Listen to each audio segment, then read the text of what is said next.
gentlemen, come over here and gather around right here. I got something to tell you about the best education that's coming your way. This stormwater education is one of a kind, state of the art. It's the best across the nation. It only costs $500. $500 today only. This is for you. For you only. No, my company can never send me at that price. Hey, I can't afford that. $500.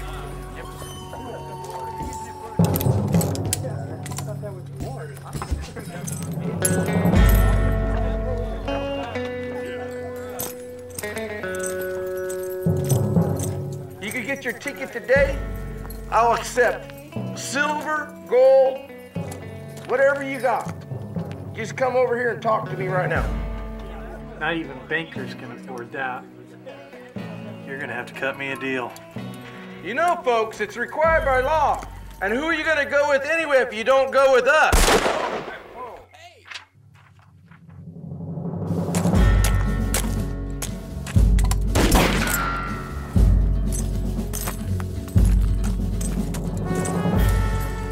You know, there's other options. Stormwater education doesn't have to be big business. If you're tired of spending your hard-earned cash on stormwater conferences, why don't you come on up and join us for Stormwater Awareness Week, where we're going to have a week of free stormwater workshops all over the state of California. During that week, we're going to have some hands-on training. So if you're tired of sitting in that conference room, you ought to get on up, come on out here and join us for some practical application. Don't forget, Stormwater Awareness Week, September 22nd through the 26th, 2014.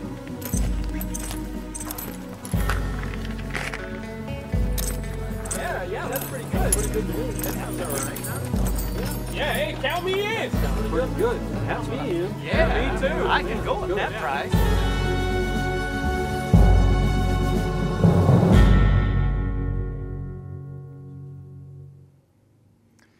Welcome back to Stormwater Awareness Week. It has been quite a week this week with workshops all over California. We have had just an incredible week, and we are glad that you could be a part of this. Hopefully you've got to enjoy quite a few of these workshops. We had 55 workshops all over California, from San Diego to Redding and many points in between.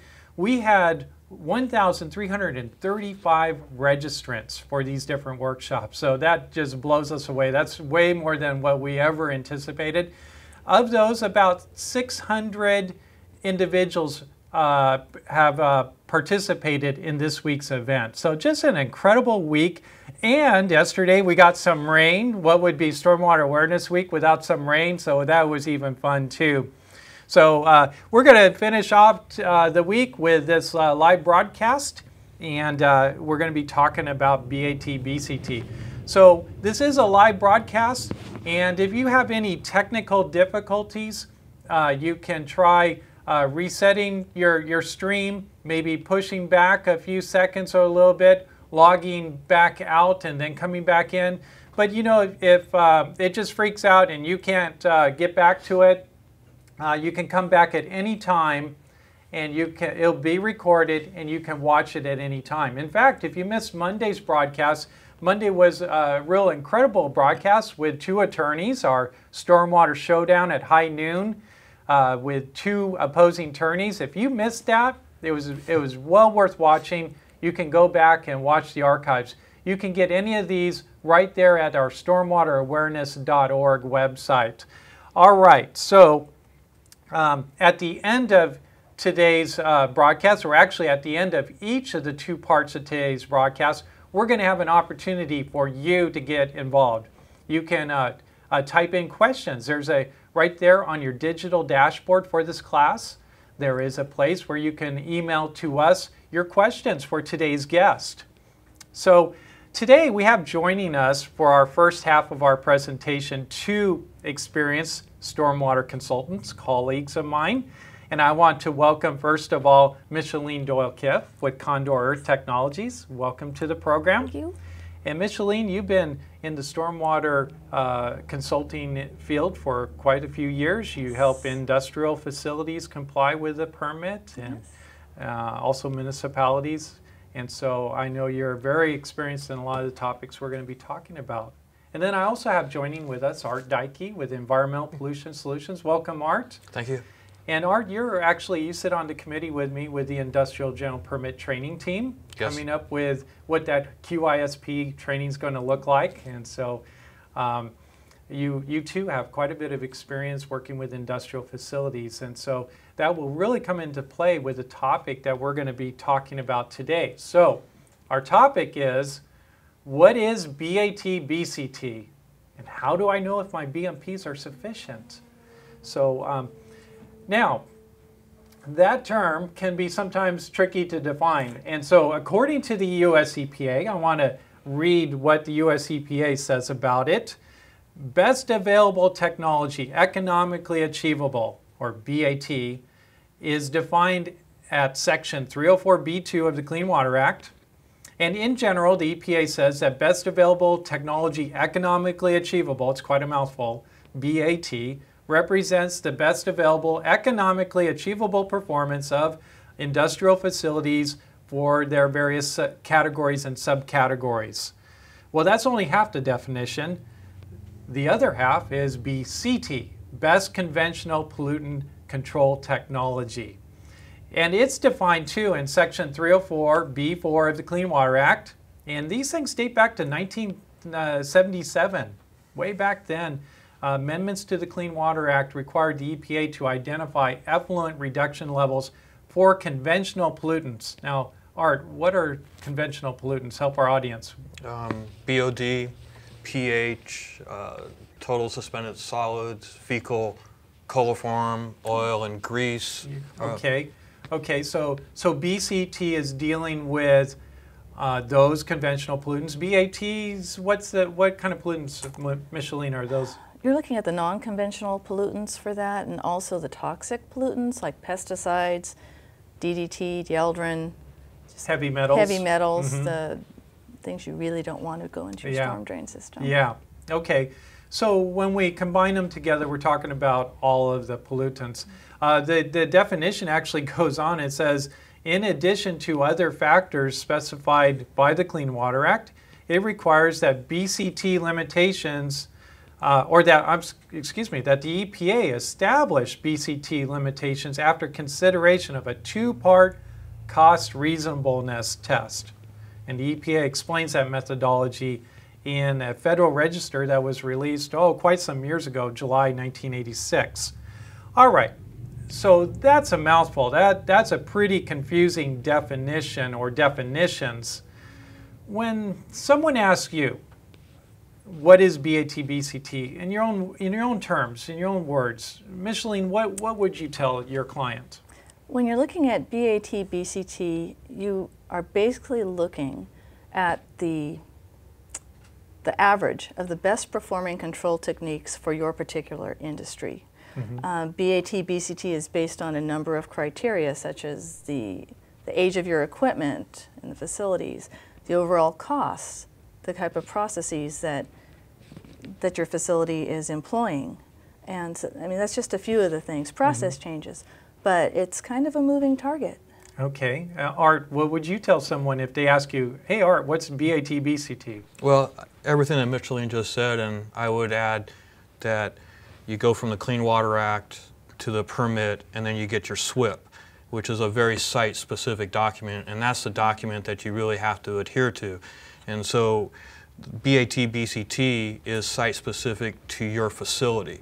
And so what you can achieve economically, what you can achieve with the technology that's available potentially industry-wide. Now, that achieve economically, now who defines that? Does the plant manager define that, or how is that defined, achieved economically? I would say that the person that signs the document, so the legally responsible person, the LRP, would certify that. And that's really what the Water Board requires for the entire permit process.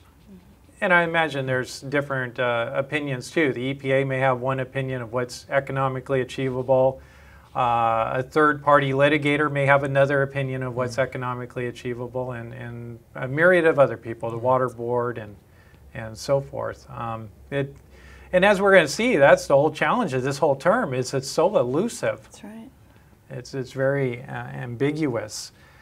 But it sounds like it's a very important regulatory definition. How is it relevant? How is this definition relevant to your typical industrial facility? And I guess it also applies to other permittees too, construction general permittees. How is this term relevant to what they do on a daily basis?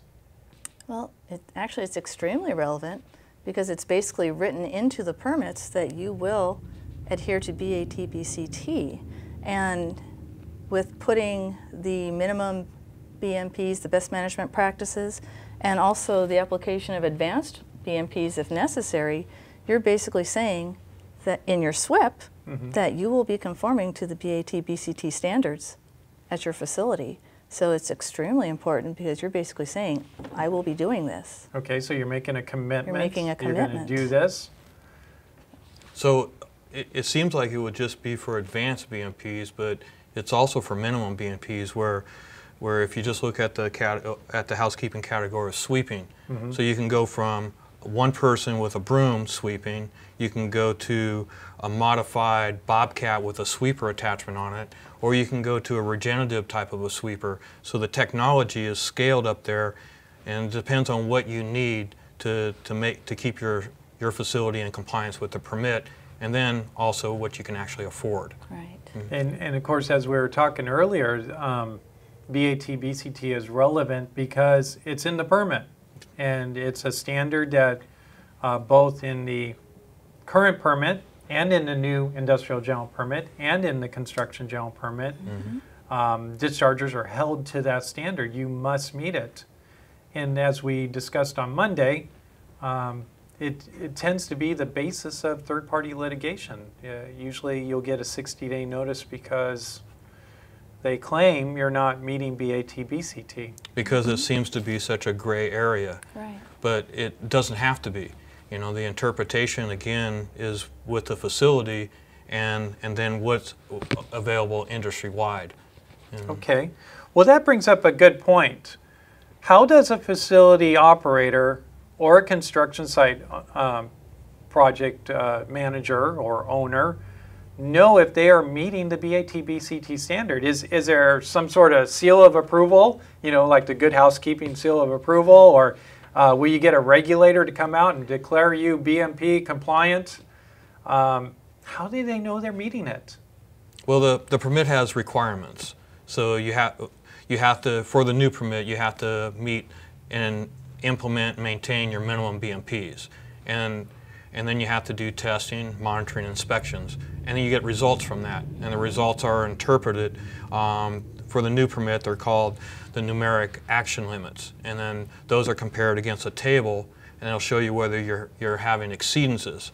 And so you can evaluate what you have in place by what your analytical and field measurements show. So it sounds like if you meet these NALs, or another term for benchmarks, right? Right. If you meet these, that's a good indication that you're meeting BAT-BCT? That's correct. Okay. So if you're below the benchmarks or the NALs, then you're probably in pretty good shape.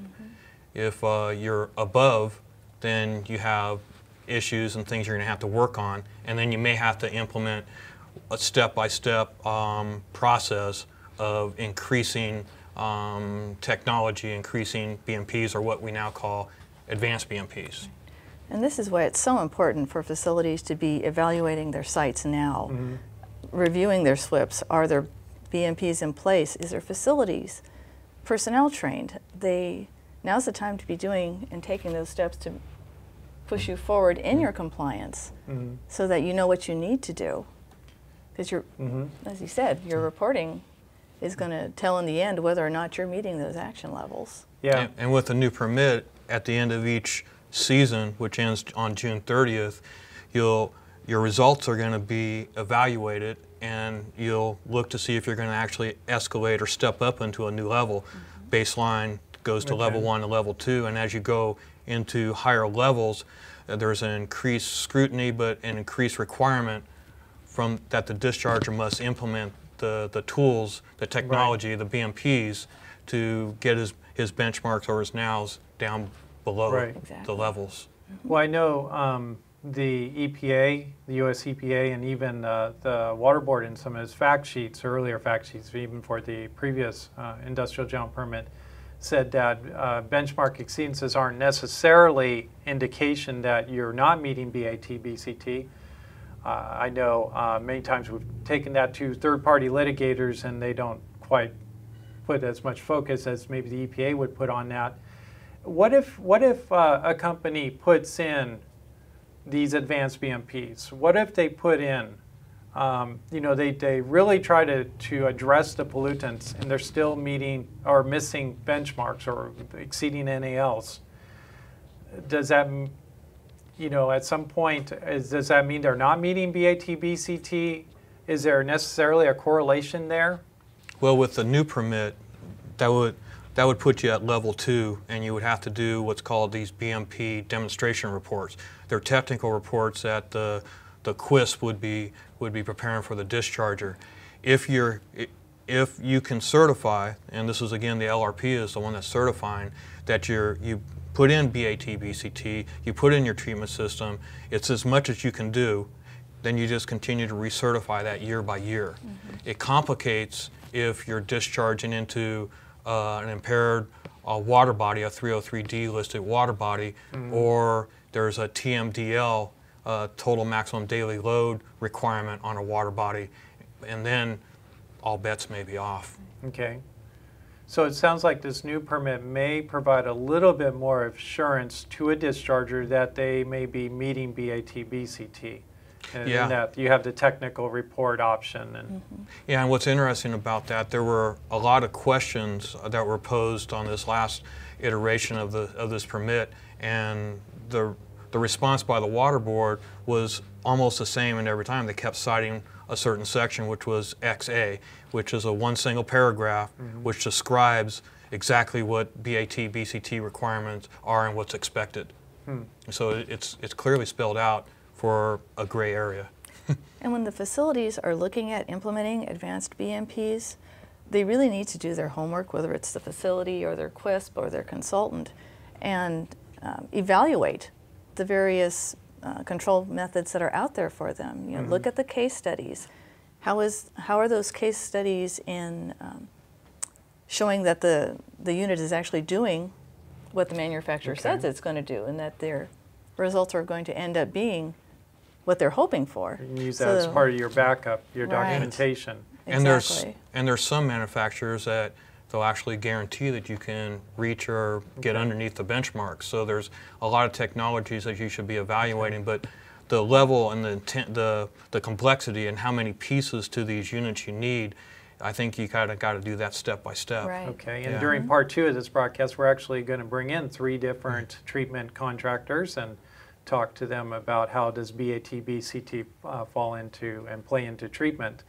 It sounds like, though, BAT, BCT is a moving target. How does a facility or an industrial facility or a construction site keep up with it? Is it possible that you write a SWIP today and you put in BAT, BCT, and 10 years from now, you're no longer there? How does that process work? How do they keep up with that moving target? That's a really good question. I don't think there's a definitive answer for that, but I think if you do put in your system and you maintain your system, you should be in pretty good shape. But no, it's no guarantees. And then the other piece is water bodies can become impaired, and then when you were discharged into an unimpaired water body could become an impaired water body. So then you have that issue. So it is a moving target, and the real key is to do source control, to keep your industrial products and processes unexposed to stormwater.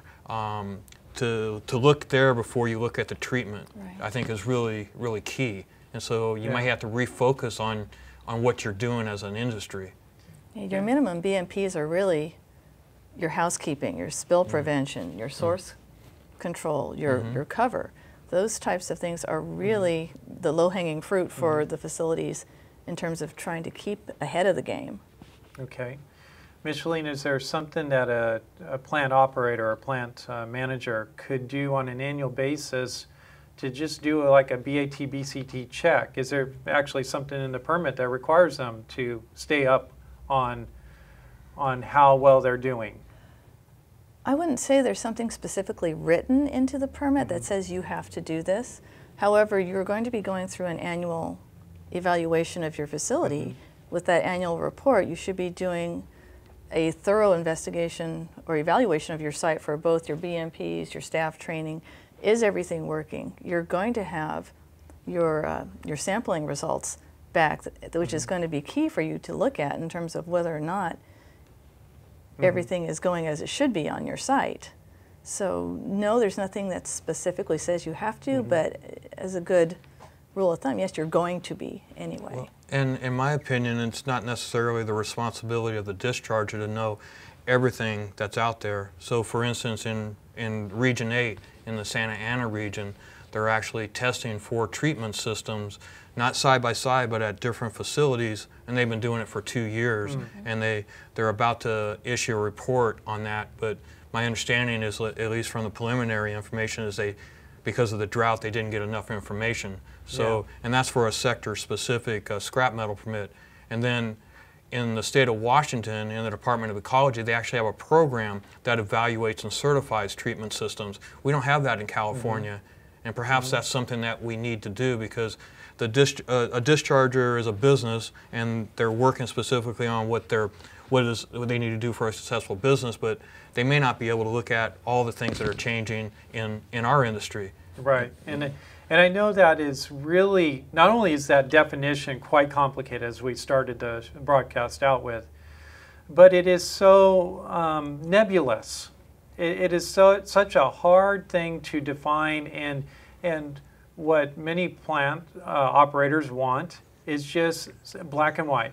Tell me, am I BAT BCT compliant or not? And you know, can you give me a list? So it's great to see that you know, Santa Ana region's doing that. I know other places, I think Washington you were talking about, has tried similar types of things to be able to define. But I guess just by the definition that it's best available technology, and new technology is always being developed, it's almost counterintuitive to develop a list, because then it's going to be changing. Minimize it or eliminate the things that are going to potentially be added to the list.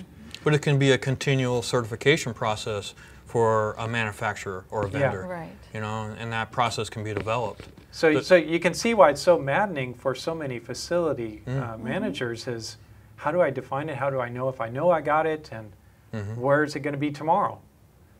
And so one thing that can be done is you can always contact your regional board.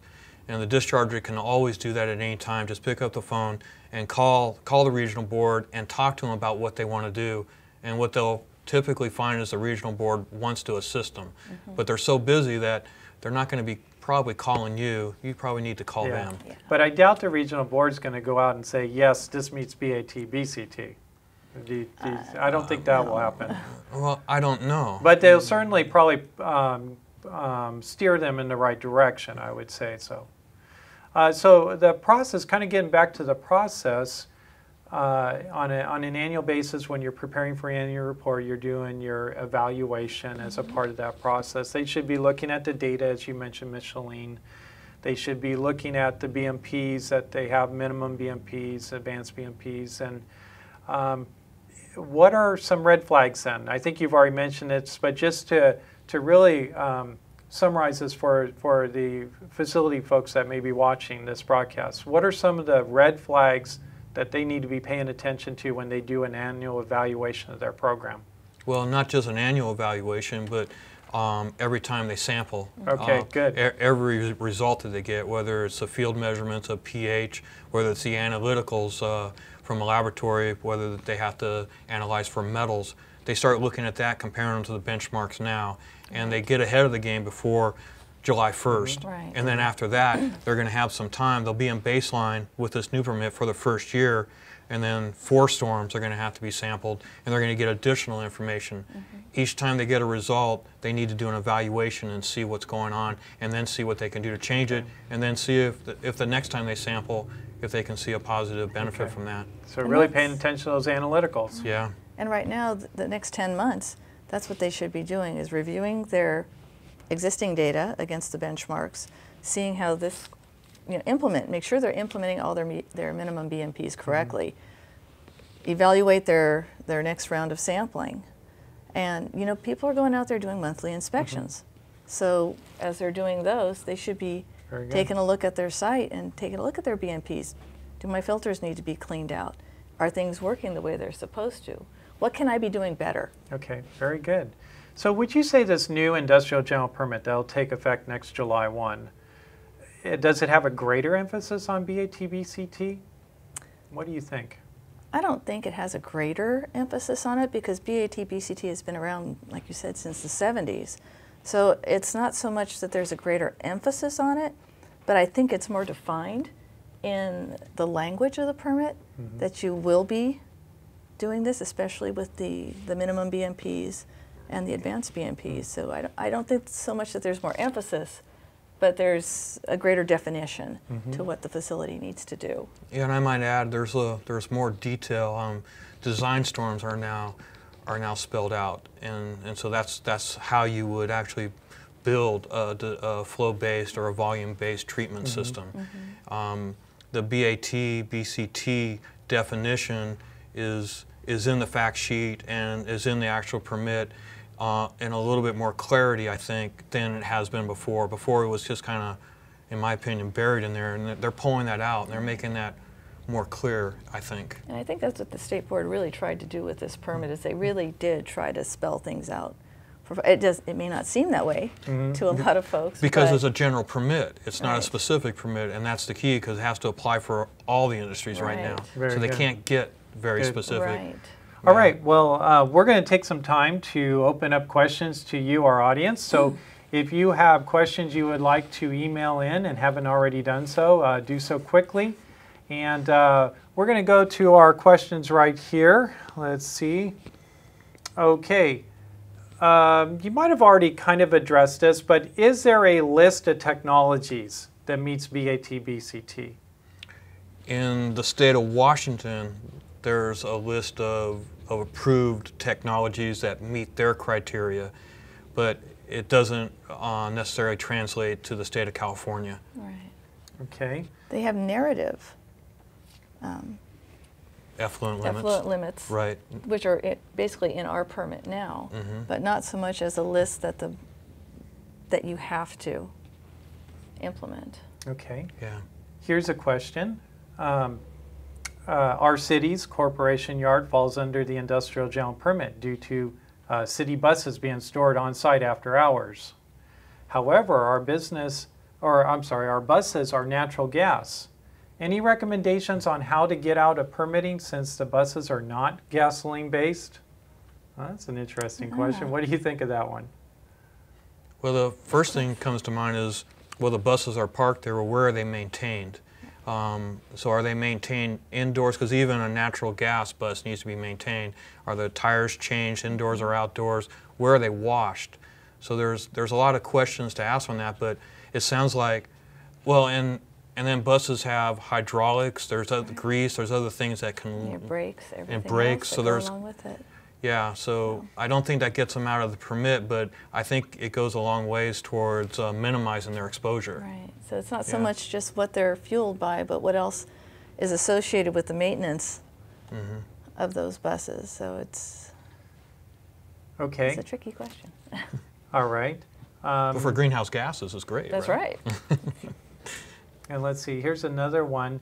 It says basically, does BAT-BCT change for different business sectors? In other words, would BAT-BCT be different for auto dismantlers than it would be for light manufacturing? I really think so, but we're not there yet. Right. And so the intent from the Clean Water Act is for these general permits to go to sector-specific permits, to the subcategories of the industry. And that's what Orange County is doing in Region 8 with the evaluation for the scrap metals, is looking to see if they can define BAT, BCT for treatment systems. But it's a 2-year process and they're not there yet, so, and technology continues to evolve. But that's where it comes down to the SWIP, which is a site-specific document for that specific facility that the discharger will certify. So I think that's kind of how you work with it. Yeah, and also with the minimum BMPs, and again, I know I'm saying minimum BMPs a lot, but they're so important. Yeah. The state basically feels that if the minimum BMPs are being properly implemented, then most, not all, industries should be able to achieve BAT, BCT, and be underneath the numeric action levels using those. Okay. I've heard the number of 90%. Now you said both. I'm going to put you a little bit on the hot seat here. Both of you said, or you said that the state feels. What do you feel? Do you feel that's accurate? Do you feel that it will work that way, or do you think it's going to be more complex? You mean for if they put in minimum BMPs, if they do exactly what the permit says, will they be meeting BAT, BCT? Will they be meeting benchmarks? I think they have a great chance to do that. Okay. Yeah. Okay, I think, as we talked about, exposure, source control, housekeeping, those are critical. Right. And in many cases, they're economical and they're achievable. Right. Okay. Yeah, but sometimes it takes a cultural change at that facility, and sometimes that's the hardest part. Right. Okay. All right. Well, we're out of time for part 1, but I want to thank Micheline, you, and Art. Thank you for being a part of Stormwater Awareness Week. Thank you for hosting live workshops. Both of you hosted workshops this week and saw many people come out. I appreciate that and being a part of this BAT BCT panel.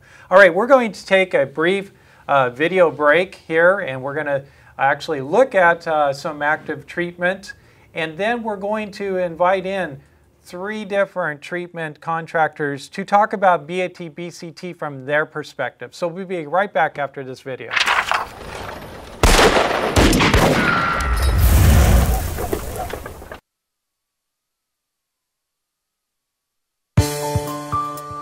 Through innovation and technology, Active Treatment Systems provides water treatment solutions to protect the environment from pollution, damage, and any endangered species from possible extinction.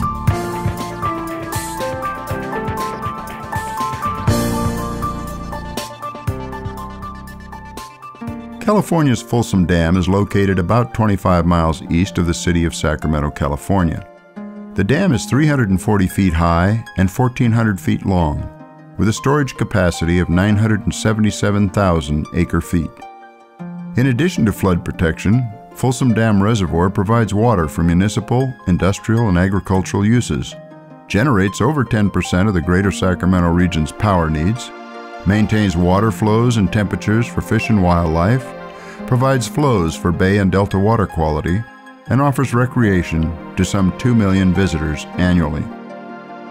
In July 1995, a spillway gate failed, and nearly 40% of the lake drained before it could be repaired. Plans to prevent a recurrence of such an event were put into motion, resulting in a joint federal and state project which started in 2008 and will run through the end of this decade. This system, built and operated by ATS and Granite Construction, is a flow-through system for stormwater treatment designed to process all of the site's collected stormwater runoff. This system serves a critical function, as the sediment-laden runoff would contaminate the adjacent pristine American River, Folsom Lake, and related ecosystems if discharged without remediation. On this site, 1 inch of rain would create over 1.5 million gallons of runoff water. Water runoff from rain events is collected in 2 detention basins with a combined storage of over 7 million gallons. After the first stage of particle settlement occurs in these 2 basins, the stormwater is then pumped via 2 60-horsepower turbine pumps over 700 linear feet and 80 vertical feet to a pre-treatment basin holding over 2 million gallons.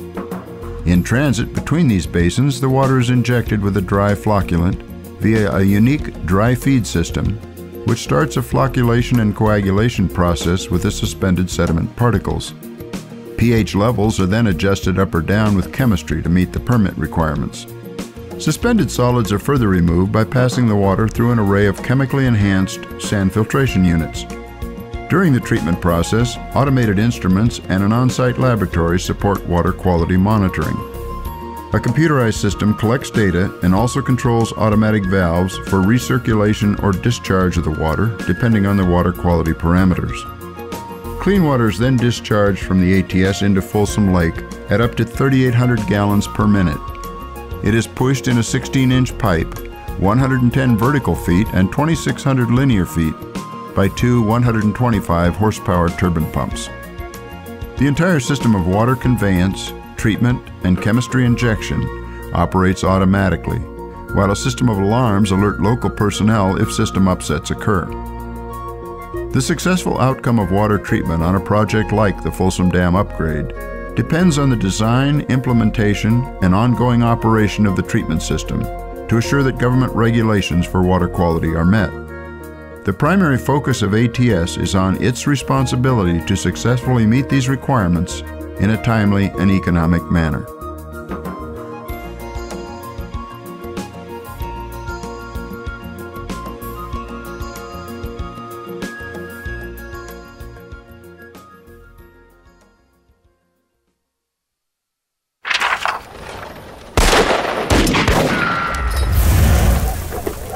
Welcome back to part two of today's discussion, and we're talking about BAT-BCT.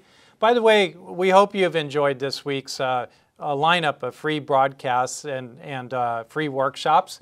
And you can watch any of these broadcasts at stormwaterawarenessweek.org and catch any of them at any time if you missed Mondays. And as we say around here, stormwater education should not be big business.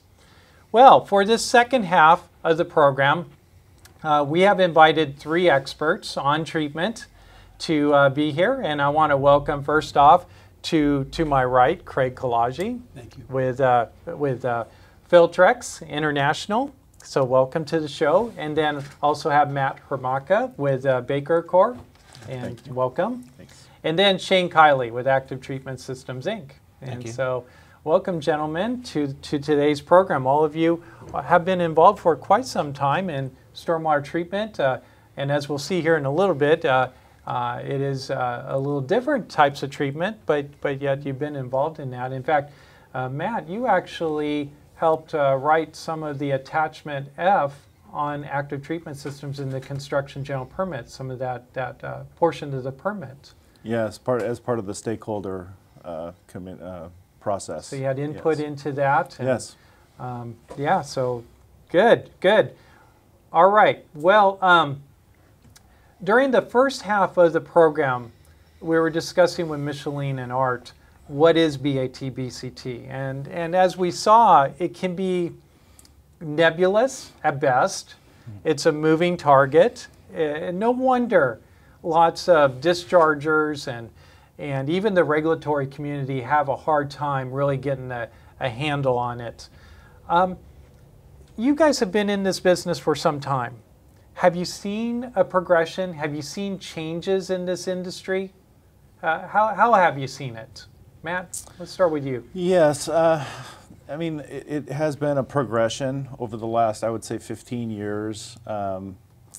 With regards to the active treatment systems and the echelon of advanced treatment and filtration systems. Mm-hmm. Mm-hmm. Yeah. Shane, how have you seen things change? Yeah, I agree with Matt. I've seen intermittent changes, kind of slowly, just improving processes, improving technologies. As new technologies come out and get cheaper and cheaper, we're able to implement them into advanced treatment systems, even ahead of the regulations.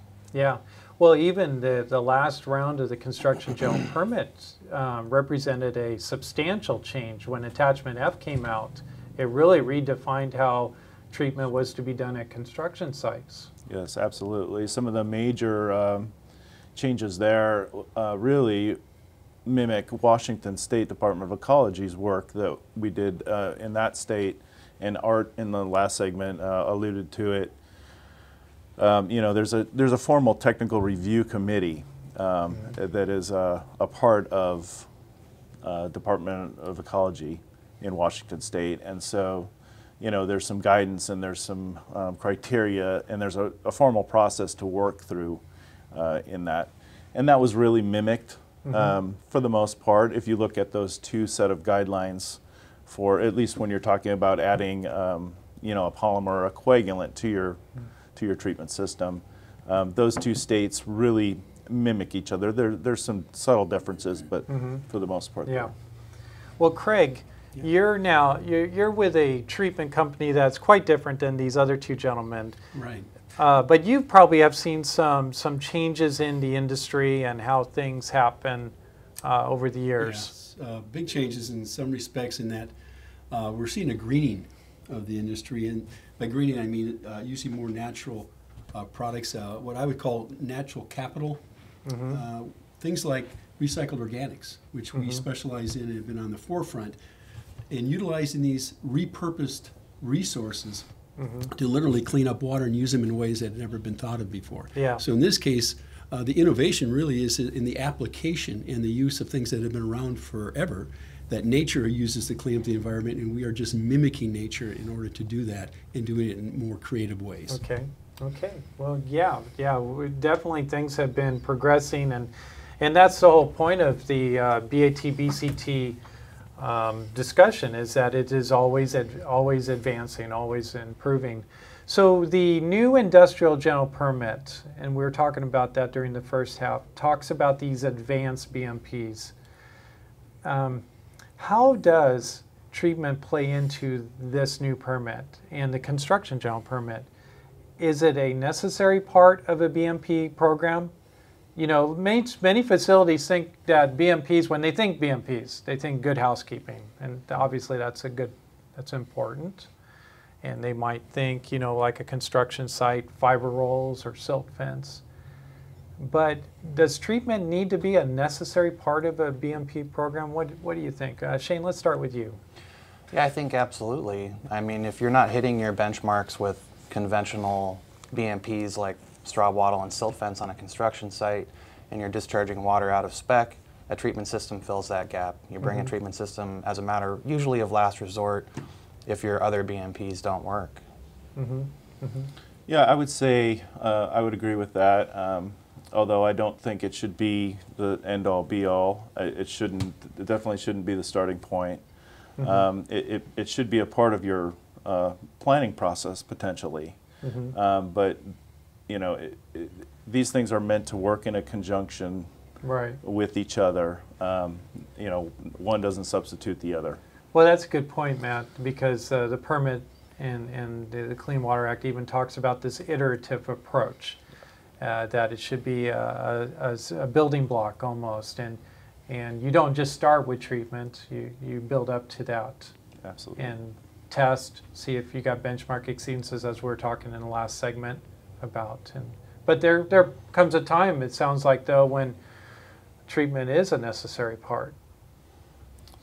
Yes, yeah, and treatment can range from, you know, standard filtration to, you know, all the way up to a chemical treatment system. Well, that's a good point, and especially I'm glad we have Filtrex here, because a lot of people don't think about mulch, your grow socks being treatment, but is it really treatment? Oh, absolutely. You know, we talk about Stormwater Awareness Week. It's amazing how few people are aware of the use of natural organics in cleaning water and the application of it, but it's extremely effective. The data that's out there, the scientifically validated data, supports it over and over again that this is an underutilized resource that we have to start integrating. We're talking about a toolbox. We're talking about a moving target. So when you have a moving target, you have to utilize all the tools. And we always talk about treatment trains. So there is no single magic bullet, and we're never going to have that.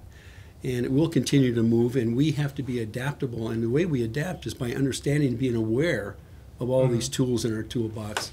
And in many cases, of some of the most simple tools right under our nose that we've never utilized. So, Craig, lots of times when we're thinking about treatment, we're thinking, you know, pumps and piping, hoses, that type of thing. But in a more natural setting, you actually have like little treatment plants in those socks. Correct, and we're typically talking about a passive treatment system, not an active one.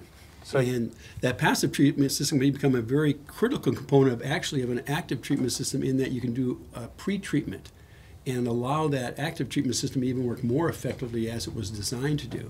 So you really want to start as simply as possible, and in, as you said, an iterative fashion, step by step, and do your minimum BMPs. That's why the new permit says minimum BMPs. That says let's start there first. Keep it as simple. Do all the housekeeping and utilize some of these tools like compost, filter socks, and then move towards a more sophisticated solution when you need to. Okay, all right, good, good. So we're talking about what does treatment look like. Craig's treatment obviously looks quite different than both of your company's style of treatment. But is it the same at every site? Is treatment a one-size-fits-all? Can you basically mobilize out a trailer and just put it there and now you got treatment? Or is it highly customized? In the construction industry, it's pretty monolithic because of attachment F requirements. So the minimum requirements there, you have to hit a certain NTU discharge limit if you're going to add chemical. You have to have automated recirculation. You have to have data logging. So the basics are going to be the same.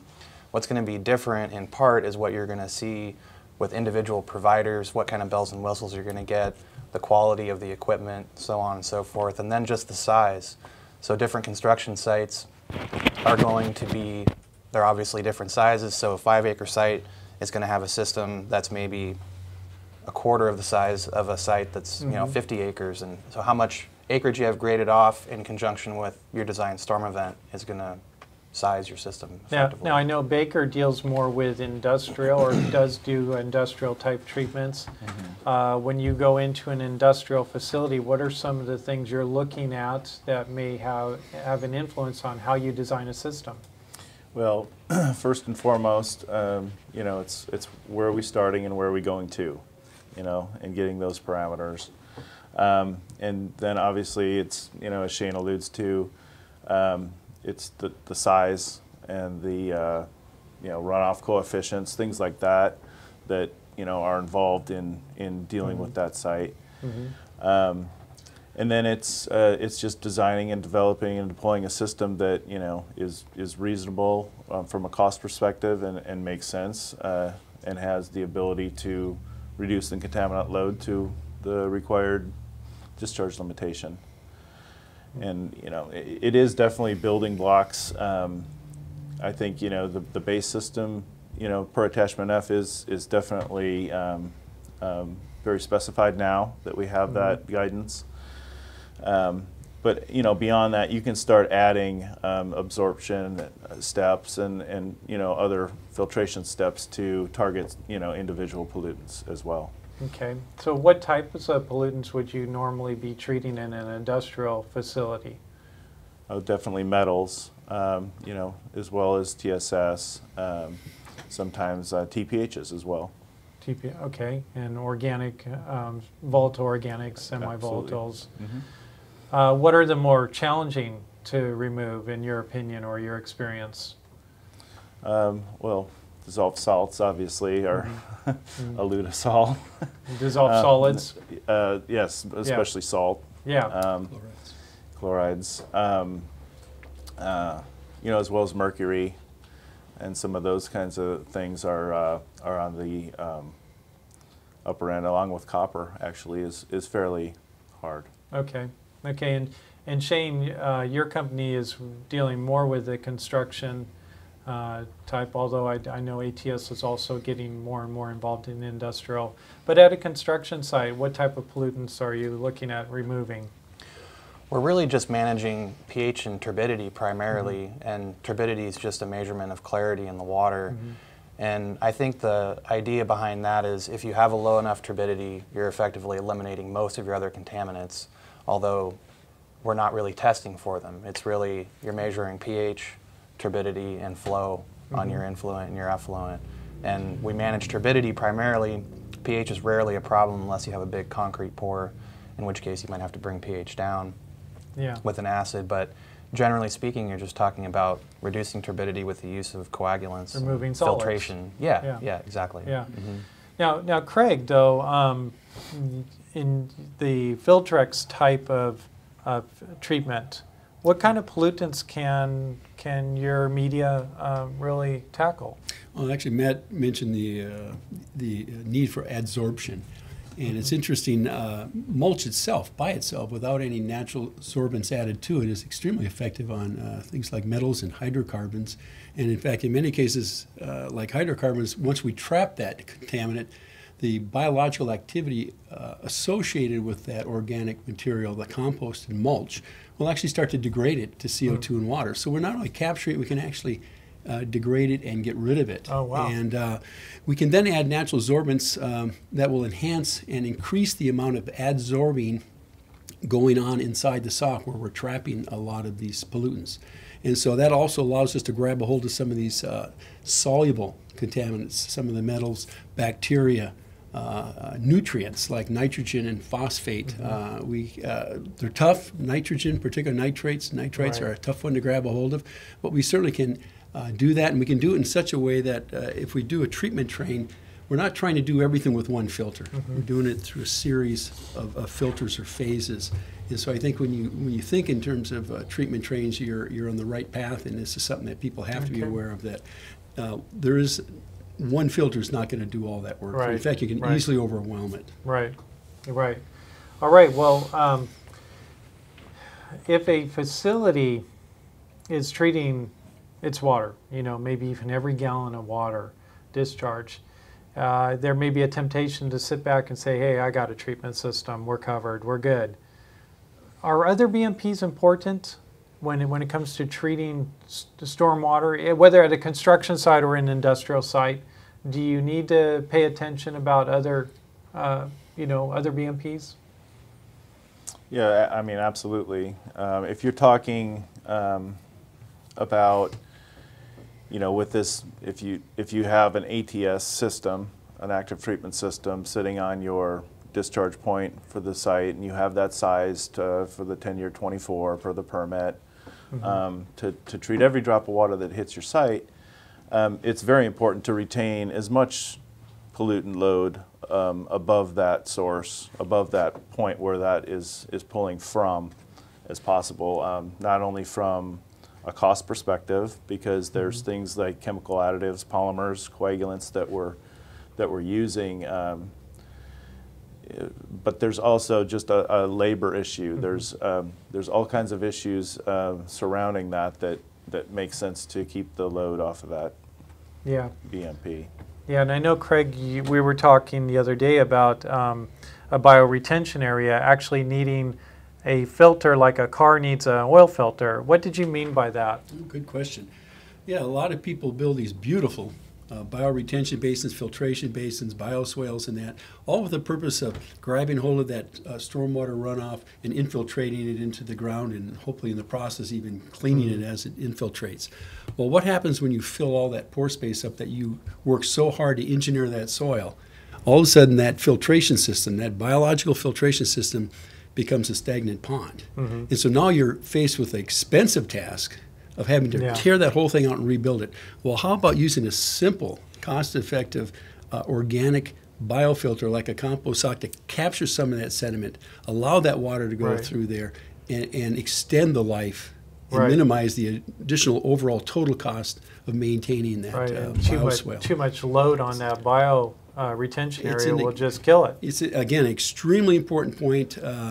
People oftentimes forget the pre-treatment is so critical to the overall success of some of these sophisticated systems like a bioengineered Now, Shane, the heavier construction load going to an ATS, that creates greater complexity. How does that happen? What kind of complexity do you see, and is there an economic consequence to sending a heavy load to an ATS? Absolutely. I mean, Matt basically said it. It's in man hours that you're going to spend recirculating your water and continually dosing it with more coagulant. The dirtier your raw water is, the longer it's going to take to treat it, and that's the real expense. It's not so much the equipment, It's the additional coagulant you're going to use and the additional manpower especially. So every dime you spend with Filtrex is $1 you're going to save on our end. So if you're at a construction site, you're in a period where you have disturbed soils, you want to spend money on providing temporary stabilization. You want to get that hydromulch down, or that hydroseed, or blankets, and have check dams and sediment control devices before it gets to the ATS. And if you're in more a permanent situation, you want to make sure those same areas are now permanently stabilized, that the grass is growing in, that you have soil cover. Absolutely. And then even maybe a biofilter before it goes into your bioswale, or a compost filter, I should have said. Okay. One other question I wanted to throw out to you. Many times when people think about BAT, BCT, especially in the realm of treatment, they're thinking cutting edge, that it's got to be cutting edge. Whatever is, the newest technology out there is BAT, BCT.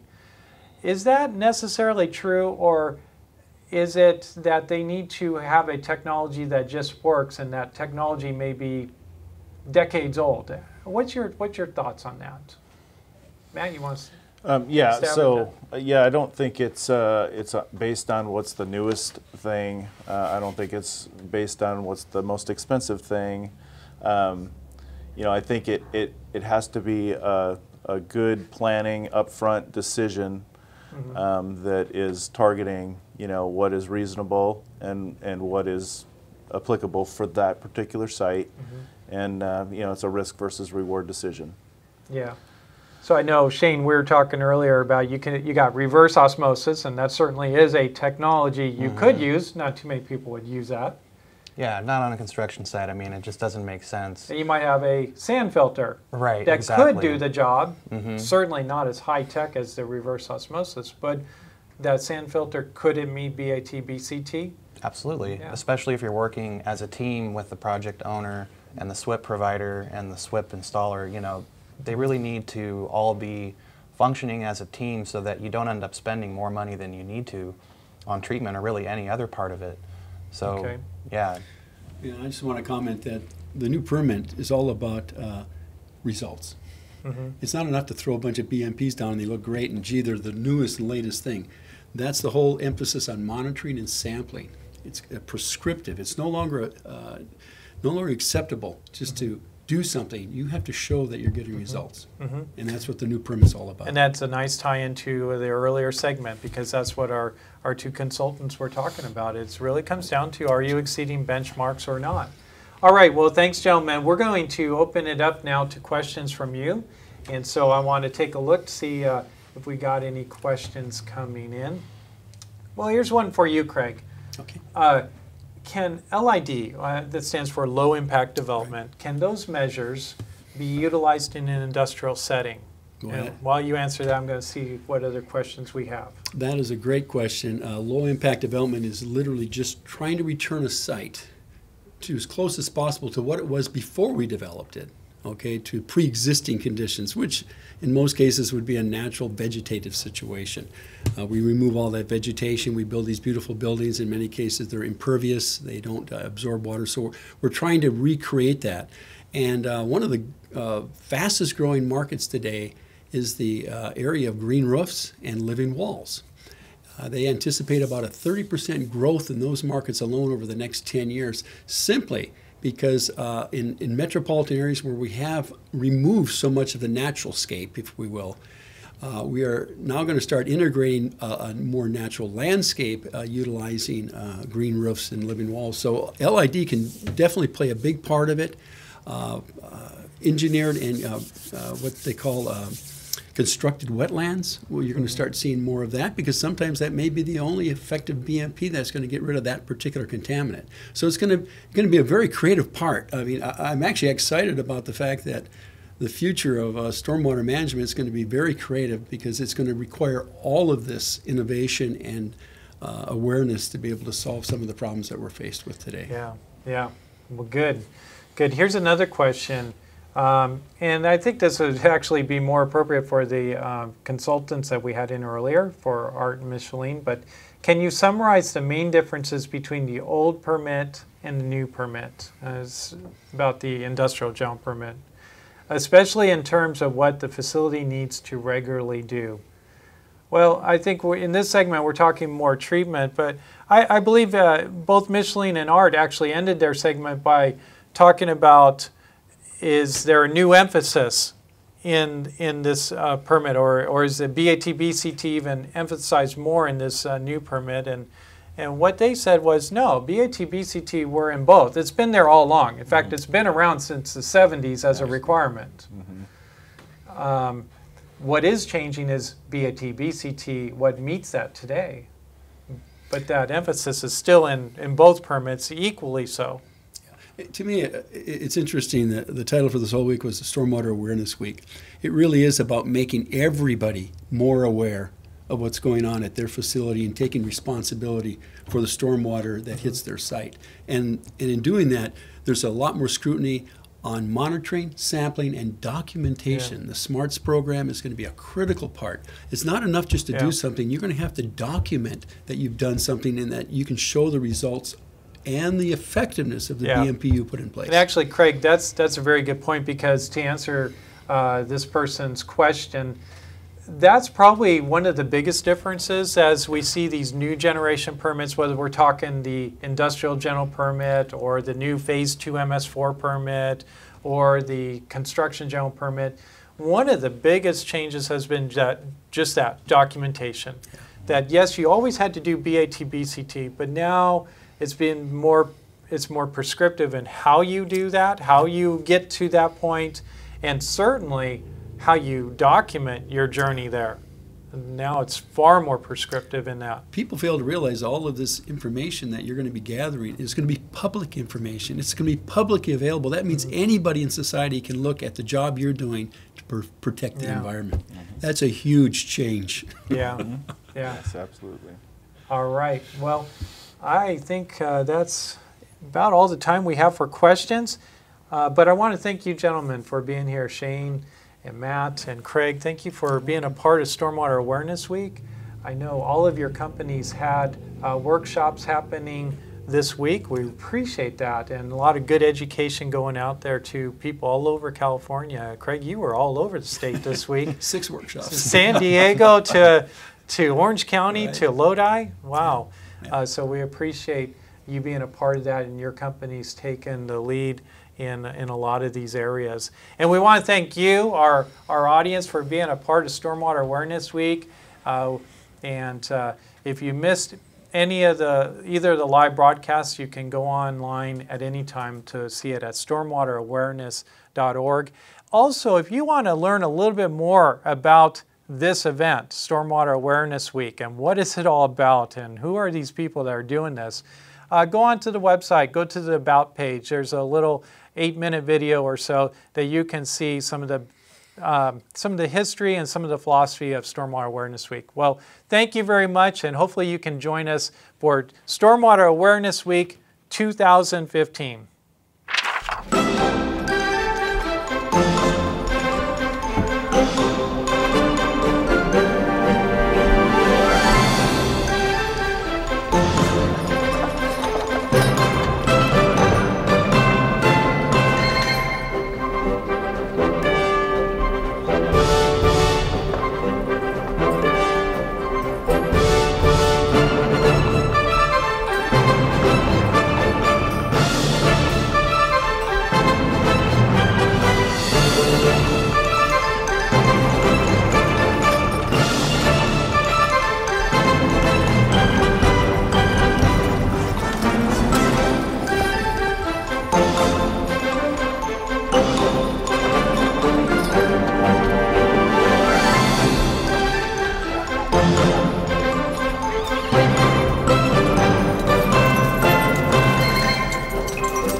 you.